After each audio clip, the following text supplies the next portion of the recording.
Kicking things off is a show that burst out of its deceptively vapid hook with the same intensity one of its male leads regularly bursts out of his seemingly endless supply of tracksuits. How Heavy Are the Dumbbells You Lift is at times an anime sitcom that, much like other entries we'll discuss higher in the list, also provides a striking amount of knowledge to enrich the viewer. Adding to the hidden muscle this show packs, the workout playlist was composed by Yukari Hashimoto, who also worked on the music for Toradora, Osomatsu-san, and many other gems. With a fun set of characters to gravitate towards, a consistently jovial tone that increases in quality and silliness as the series goes on, and a shockingly endearing finale that pays off the viewer's investment in a way that few other shows of this type ever could, we highly recommend you get past the surface-level fan service and appreciate the nice bulk of quality this show exudes. Based on the most recent project from the creator of Soul Eater, Atsushi Okubo, Fire Force is as laudable for its quirkiness and individuality as its predecessor. Merging a narrative driven by a post-apocalyptic pandemic with magical skull-shattering shonen action is already no small feat. But what makes this one so interesting is that despite its shonen characteristics, the plot is much more akin to a traditional noir tale, albeit clad in a firefighter's bunker gear instead of a detective's trench coat. With some of the most dynamic visuals of the entire year, seriously, those flame animations in particular are absolutely stunning. And a soundtrack from the composer who scored Re:Zero, Goblin Slayer, and Golden Kamuy, you have a true standout burning brightly among the landscape of anime in 2019. A refreshing take on pubescent feminine angst, O Maidens in Your Savage Season examines this subject in a way not seen in most forms of mainstream media, nor with the relatability or earnestness presented here. One of the sleeper hits of 2019, this series is one that we felt deserved a little more attention because of how well-rounded and natural many of its characters and their relationships felt. Despite the initial premise of feminine sexual exploration and the situations the characters find themselves in at times, it rarely delved into some traditional anime narrative tropes that would have otherwise been harmful, such as wanton fan service or fetishizing certain moments to appeal to male viewers, which was very impressive, even if imperfect, given how easy it could have veered into trash comedy territory despite its intent and tone. The character designs and music are also standouts here, with the series' opening theme in particular being one of the most emotionally satisfying earworms of the year. Overall, we appreciated how this series walks just enough off the beaten path to hold its own and provide a nice warm place for itself in the 2019 anime pantheon. Music is life. Life is music. These are ideas which were central to some of our top choices for this year, and our number 7 pick, Given, is one of the best embodiments of this idea. It's an atypical boys' love story in that the love story comes secondary to a couple other focuses. One focus is the examination of grief following a loss. The other is a focus on the music life, like examinations of taboos and typical behaviors that come with being a band, what amps and pedals do, and so forth. In that way, Given shares another quality we've seen in Dumbbells and still have yet to see in later entries, an educational element. However, it's both the expressions of triumph over loss and the powerful presentation of LGBT life that really caught our attention, particularly as relates to both Uenoyama's coming to realize his sexual preference and the soul-crushing but moving and admirably handled story of Mafuyu's guitar. One of the mega hits of 2019, Demon Slayer Kimetsu no Yaiba struck with unique intensity, and this is very much a literal statement at points. An action-packed and incredibly visual tour de force, the series hit with a worldwide reception which was impressive enough to begin with. However, it's more impressive when you consider that it is a very Japanese story, set in a period in Japanese history not frequently explored by most mainstream or globally minded anime, that is also utilizing very traditional Japanese motifs, particularly in the art style. In fact, the art style is what makes this show truly stand out among other action shows of its type, not just in this year, but any year. As while it's not groundbreaking per se, it deftly uses the medium in a way that is unusual and refreshing. Also, while we don't have a formal Best Girl category, Nezuko would easily be one of our top 2 contenders for the year. Besides her incredible charm as a character, she is also this show's most valuable asset, and the range of emotions this otherwise silent character is able to convey embodies the power of this show's writing. Needless to say, we look forward to future seasons, and maybe a few more Taisho secrets as well. When a show subverts your expectations in a way that other shows would normally reserve for a finale, and does so in the very first episode of the show, you know you're in for one intense narrative roller coaster. Such is the case with The Promised Neverland, a show that portrays children with genius-level intellect grappling with an incredibly grim situation where their ultimate fate rests on their ability to escape a plantation-like setting with limited resources and only their wits to guide them. More compelling is how the show balances this suspenseful premise with genuine heartfelt moments and amazing character interactions, such as the constant reminders that these are still children seeking to escape a horrifying end despite their superior mental acumen, as well as the fascinating character of Isabella in all her malevolent glory. With a setting and animation style that plays to the dark mood of the series, this one is not just a standout for the year, but one which should stand the test of time for fans of charming but macabre stories. If it's not obvious enough, we love a good laugh here at Digital Era Entertainment, and Kaguya-sama Love is War is one of the smartest anime comedies we've seen in years. A favorite show of the teens is Ouran High School Host Club, and I'd argue that this show is Ouran meets Death Note, but instead of the 2 rivals trying to kill each other, they're trying to get a confession of love out of the other. Featuring a very nuanced narrative framework, a small but strong cast of characters who all enrich the core relationship, and a bold opening that sets you up for one of the best laughs you'll get in anime this year, this series checks off all of the boxes. As an added bonus, it includes our other contender for Best Girl of the Year in Chika Fujiwara.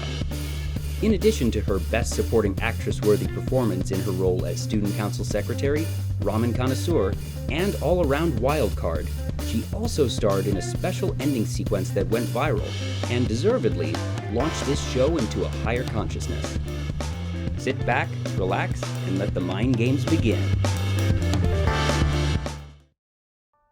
A faithful adaptation of the renowned shoujo manga, the first season of this remake is everything the original run was and more. It's touching, it's endearing, it's beautifully animated, and it knows how to tug at heartstrings to create a powerful blend of joy and sorrow with a strong, cathartic finish. Some very somber themes are explored, including loss of loved ones, bullying, abuse, depression, and self-hatred, but they are all approached thoughtfully. And for every negative emotion, there is a reciprocal positive emotion. Acceptance, forgiveness, support, self-improvement, compassion, and love. So much love. We're treated to glimpses of platonic love, romantic love, traditional familial love, and love for the family that you choose, accompanied by a stirring soundtrack and elegant visuals that still retain the look and feel of the original while utilizing modern animation techniques. You will feel intense emotions of every kind, but ultimately be left feeling uplifted. It's not often a show arrives with the type of fanfare that this one did.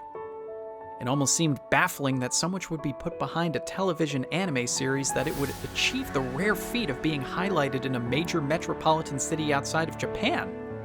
Such as how this one was for a brief spell in Times Square, the tourist epicenter of New York City.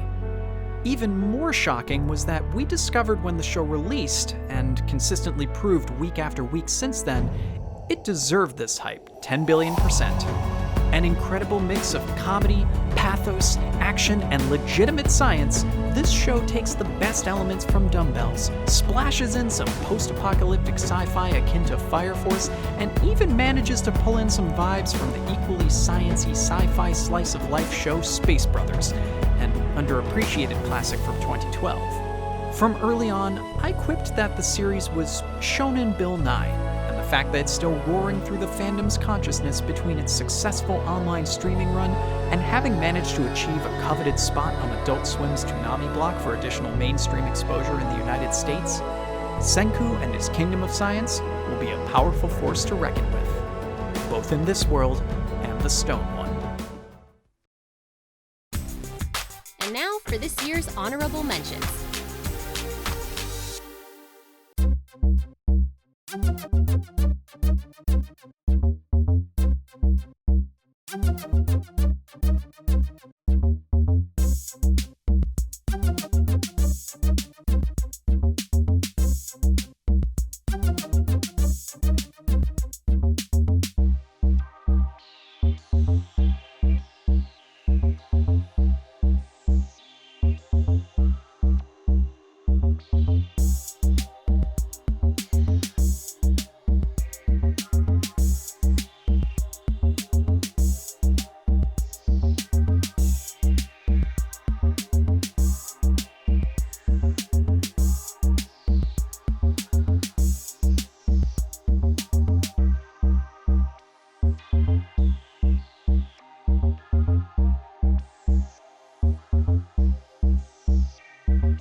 Anime of the Year.